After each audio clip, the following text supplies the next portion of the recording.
Sydney or Melbourne, they actually getting about $25.78 per hour. But they're on EBAs. And on the 38 hours, not like us, at the moment we're working 40 hours.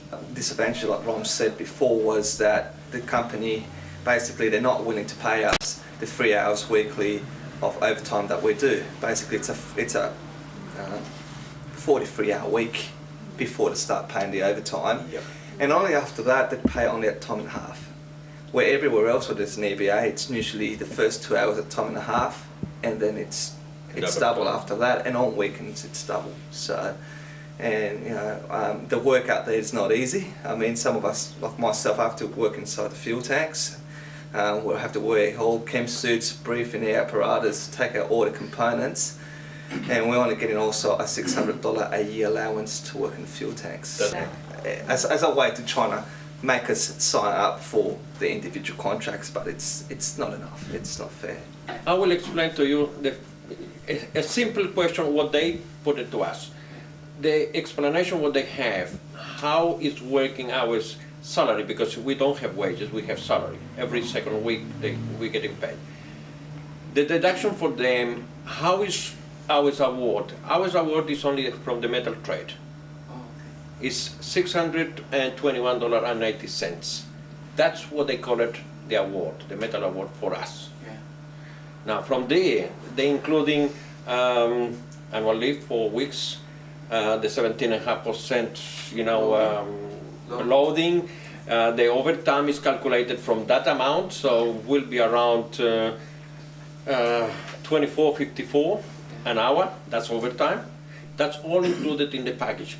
All the allowances, whatever existing is incorporated already on that. Plus, if you want to work overtime, or they ask you to overtime, because you practically work in the 40 hours. That's what they sign with the client. So we need to provide 40 hours of work for them. If you look at on that one, we are below any normal aircraft industry, because fabrication, what is anyone pick up from the street can do that job. You teach them a little bit and they will do the job. They're getting $25 an hour, right? Plus, we're getting only 21, but it's included everything for 40 hours. You see, unfortunately, we are below the standard what the Boeing Australia have around the country. And all the, you know, the agreements what they have in the United States, Victoria and New South Wales, in Sydney at least, they are all collective agreement. But now, what is the base? What we can say the base is, you know, like the Defense Department, we can call practically. We are all in individual contract. So every one of us have a different wages. And they ask us not to say to the next one, you know, how much you're earning, keep it to yourself. Because some of them, you know, I'm sorry to say that, but anyone who is licking bumps, you know, will got the benefit. If your face is nice, blue eyes, no worries, you will get it higher. Can I add, that's one of the main issues that why this whole issue of us searching for enterprise bargaining agreement has basically, and us coming out on the picket, is because of the discrimination of the whole system of what it is individual contracts. Like Ron was saying, it's not just about pay. I mean, let's say, I'll come in and I'm offered $3,000 more than a person that's been working on the aircraft 4 years already. It's already experienced on the machine, and that person has got to teach me how to pull that components, all that. How's he going to feel if I'm earning that? And he's got no control. He can go up to human resources and ask them, well, what's this different? And we'll say, well, we just got a system with that individual. And yeah. If you like it, they said, if you don't like, there is the doors. Basically. Simple as that. That's what they will tell you straight away. And there's not much recognition in terms of skills. I mean, you're not talking about, you know, a person that just cleans or anything. We're working on aircraft that's, you know, they're quite advanced in technical expertise, and, you know, And for people that have been all like a few years already in the industry and getting underpaid and not getting paid for what they really should be paid for their experience, then yeah, basically it's not on. Yeah. Unfortunately, we have that system, and to change the system, the only way we can have now is strike. And what about when you get injured? An accident? Then you Well, are in that way, they striking. consider it a lot, you know. It's a quite safe place to work. Yeah, we don't have any problem on that. But the remuneration, in a way, for people who really work very hard, like people who are working inside the tanks, That's when right. you're removing, suppose, the bags, Your the lungs. fuel bags, right? It's a very dangerous place to work. Your lungs. Well, if you're using a breathing apparatus, you know, you force your lungs, so you cannot work more than 5 years on that. Now we're spending sometimes up to 8 hours inside the tank, just to repair some modification, whatever it is. Sometimes, you know, they need to pump air inside once the bags are removed. So, and it's so so small the compartment that practically you're like, how we can say, like a banana inside. You know, legs up, head up, and when you want to go out, you know, for tea or whatever it is, you practically paralyzed. Because it's very hard, you know, your blood keep running down. And I mean, all the safety aspects of the company It's that's good. introduced are there. OH&S, everything's right about they supply us with all the equipment.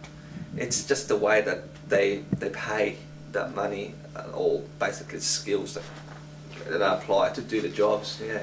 And the courses you need to go, sometimes take a month, you know, to take the course just to do one job. And you have people coming from another base now to replace us. They have no knowledge of that. They have completely different aircraft. And they need to be taught, right? Now, in this time, what we spend 9 weeks already, how much they going to learn?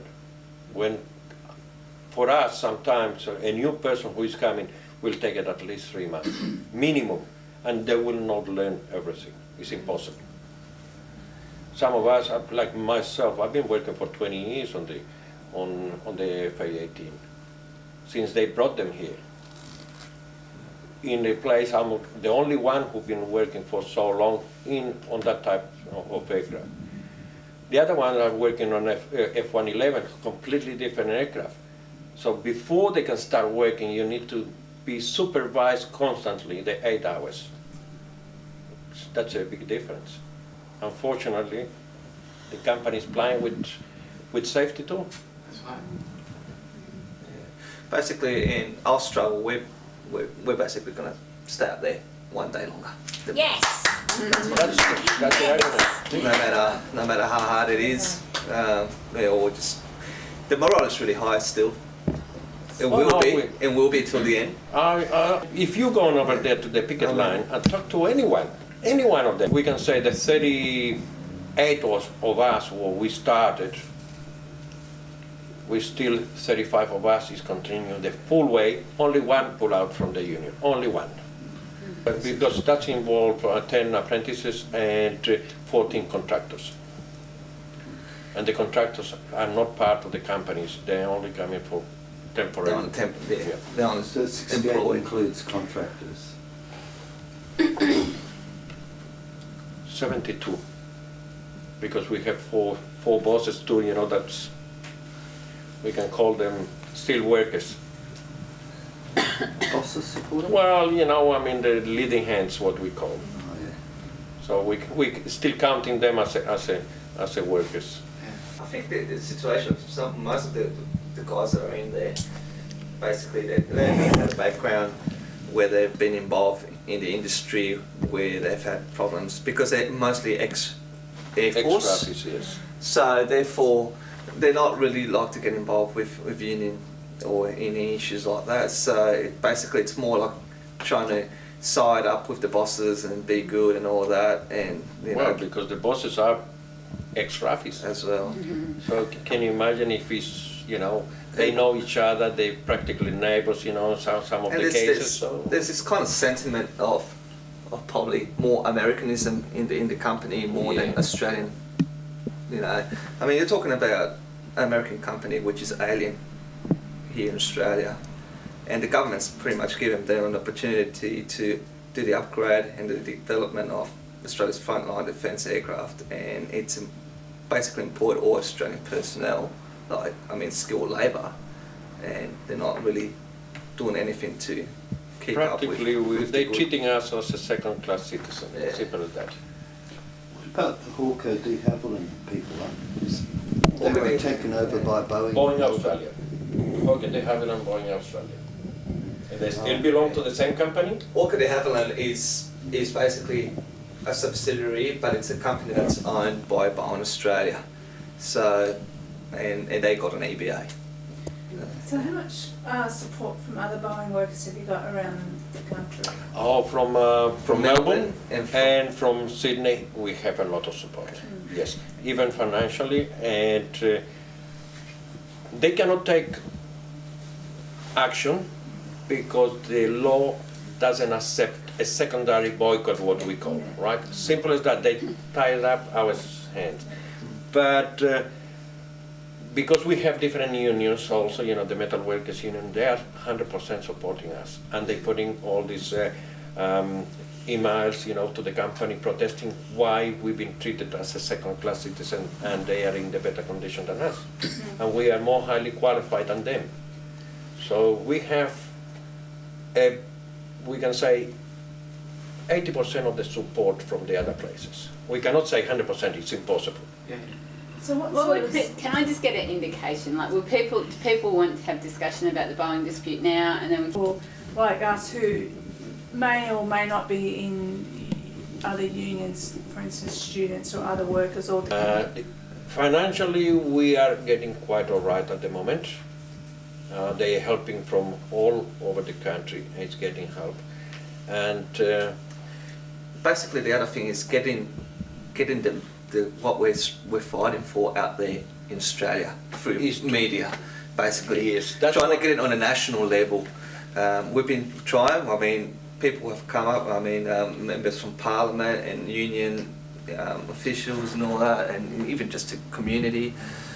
But I think we need to get it up there because it's an issue that's affecting Australia's country frontline now. defence. It's affecting defence. What do you call it? Agenda and all that. So but not only that. Now is And the industrial fight relations. is exactly we have the industrial relation against us practically. You know, the Prime Minister said, "Oh yes, we can have a collective agreement," but the company doesn't want to do it. So who is going to force the company? Now, the support of the area of the Hunter Valley is fantastic. People come in dropping food for us, bread, everything what you can expect it. We are quite managing in that situation. People are, you know, coming around visiting us because that's what we want, people to come in to visit and ask questions because that's important for us, you know, to keep the morale high. And we really, at the moment, the wedge for the fight, because we started before all these changes coming out. So they trying to, how to say, merge a little bit the fight with the federal government because it's affecting everyone now. Of course. And that's very important for the people, you know, to support not only themselves but us, because what they said at the moment, we are the wedge on the fight because we started before. I might just jump in from the chair and let people know that we sort of wanted to use tonight to launch these posters that Socialist Alliance has produced, which just say support the Williamstown workers, fight individual contracts, pay cuts, unpaid overtime, award stripping, and the rest of Howard's union busting, and have both the Williamstown website and the Socialist Alliance website for people to get more information about those campaigns. What we need is the community, really the community, to get a little bit more support on the area where, I'm sorry to say, the scabs are living at the moment. It's very important for us to get rid of them. because then we shorten the fight. Where are they? How they living in Nelson Bay, Psychologically affect them. and if you're going to protest in front of where they living in the morning or the afternoon, are really panicking them. They've been calling the police. Because more. And the police are coming around visiting us and say, well, don't overstep the line. We don't do that, but I mean, already the hotels, you know, are complaining that because, you know, the clients are getting disappearing from that place because everybody's protesting them, you know. And so that's one of the main fights we have at the moment, is to get rid of the scabs What who hotel are coming are they from staying? Queensland. From Windsor. At the moment, they are in the bowling club in Nelson Bay. And they've got jobs to go home to anyway, don't they? They do, but unfortunately, the people in Amberley and Orkney are against them too, because they are scabs. They have a job over there, but because the company are all day just to come in here, they fly them in, they provide them with meals and accommodation, and they rent a car. So they're getting roughly about $1,500 extra, you know, just to be away. And well, they have no heart. Some of them, they don't care because No, they got no some of them Yeah. are ex you know, Air Force, and many of them are, you know, in the reserve, so they don't care. They said yes sir, no sir, yes sir, no sir. That's the way they handling. And it's very hard to, you know, they frightened, completely frightened, because every time we call them scabs in the hotels, or when they come into the doors, they don't want to, they're just hiding. Do They they don't want wear to their be uniforms outside of work? No, they don't. They try to avoid us. We don't let them even drink in the on the water holes, what they call it, whatever you can call them, because we annoy them. We're spending the time over there just to annoy them. So psychologically, you know, we're still winning a little bit in the battle, because they started with about 17, now it's only 11. Good. But we wish all of them gone, because then Our union looks after the lowest paid workers in Australia. We're called the Liquor, Hospitality and Miscellaneous Workers Union, but we're the miscellaneous division, and we look after all the cleaners, security guards, childcare workers, anyone else who doesn't pick up with the union.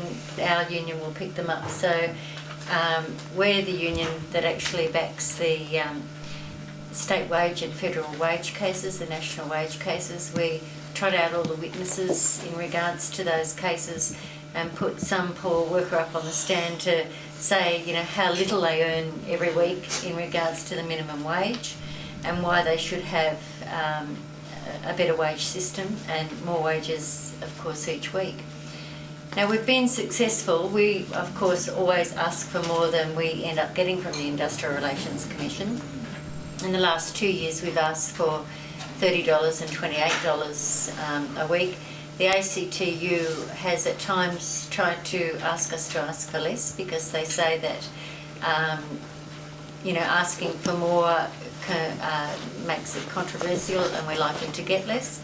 But we believe that our workers do just as an important job as the Boeing workers.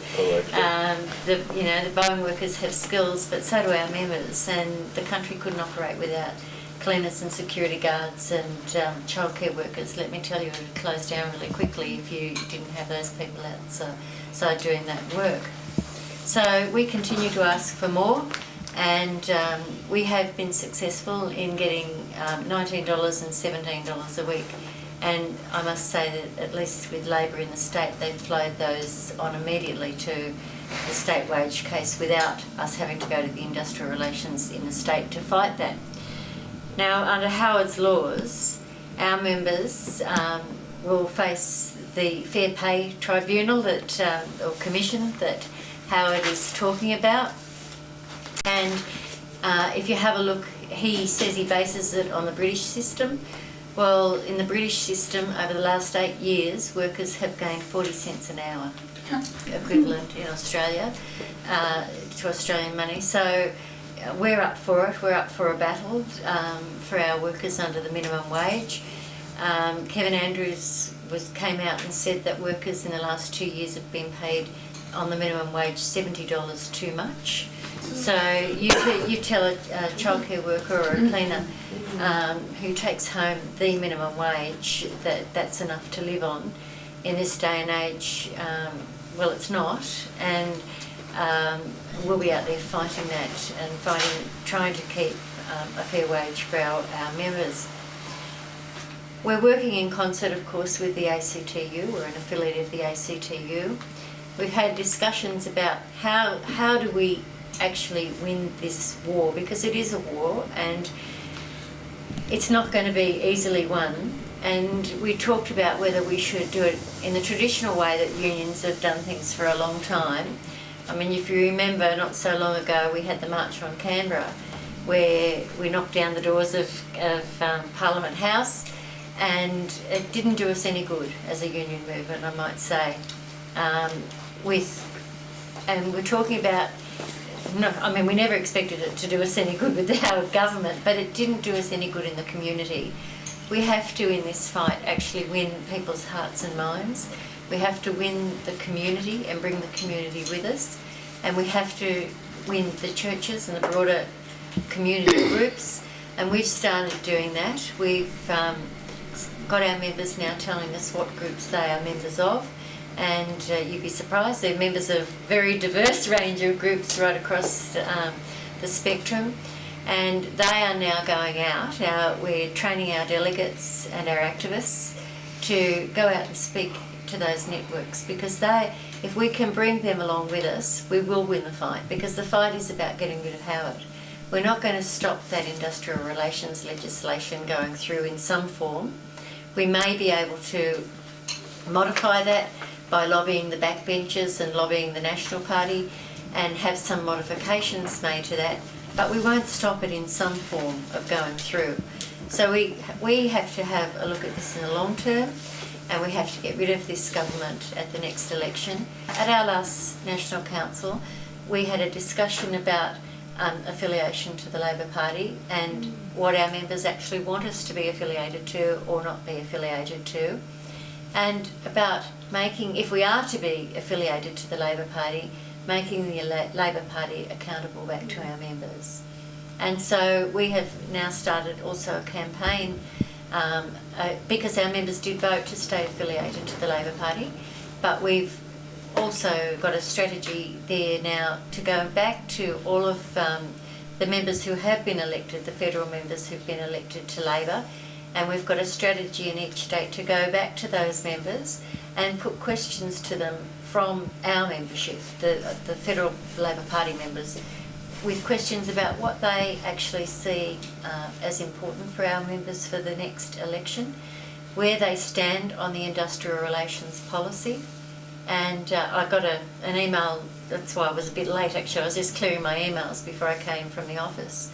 And I had an email back from Kim Beasley, because some of my members had been in and actually emailed him in regards to the policies for Labor, and they had said to him that he's not public enough. You know, why isn't he out there now saying what his policy is on AWAs, what his policies are on a fair wage for poor workers?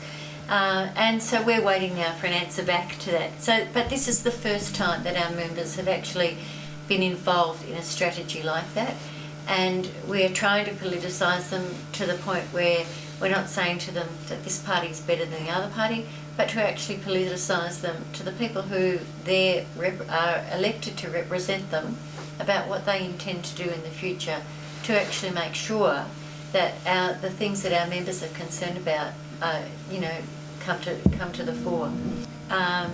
That's our first magazine out about the Howard's IR changes, but we have started activist meetings and activist training now in regards to it, and we intend to go forward and fight it, but we have to do it as a collective. I know that the trade unions in Newcastle don't always support the Socialist Alliance, and I have a different opinion to that. You know, I'm 57 years old, I've just turned 57. I've been a union official for 15 years, but I've been a trade unionist all my life. And my mother was a trade unionist before me, and my grandfather. And our family has been raised on trade union principles and traditions. And I look at now, and I've raised 2 sons and I have a grandson. And I'm bringing them up through the tradition of workers' rights. But I look around within our own union and within our own movement, and most of the people that I see are around my age or not much younger. And I value resistance and the Social Alliance, and I think good on you. You know, you're actually attracting young people, and you need to keep attracting those young people. And I hope they take over from where I leave off, to be honest, because I can't do it forever. I want to do it forever, you know, but I know that there are limitations to what I can do. And so I just say, you know, I'll be there to support you. I know that you've been there to support us. We've asked you to come to some of our cleaners rallies, and we always get your support. I saw you on Friday, many of you, out at the Boeing rally. Correctly. That we were there at the Boeing rally, and I saw you there, and I see you at most of the places that I go. And I thank you for your support that you are there, because without you, I don't know what we're going to do. And I'm going to keep up the fight, and if there's anything I can do to help you along, and if you can help us, we'll certainly talk to you about that. But that's where our union's coming from. I'd like to see the trade unions in Newcastle doing more locally. I think that on Sunday, this Sunday coming, us all going to Sydney is really bullshit. I think we should be having something here. I was offered the job in Newcastle, and I thought, you beauty, I'm coming to Newcastle, a union town, and I got here and they dismounted BHP. That's not a very good sign, and I arrived here on May Day, I might say. And I thought, my God, you know, if they could do that to BHP in Newcastle, what can they do in the future? Well, they're showing us now. They're showing their hand what they can do in the future. It's not just the BHP workers, or the MUA workers, it's now the Boeing workers, and it will be all workers in Australia. And we've got to educate those workers to stand up and fight these draconian laws.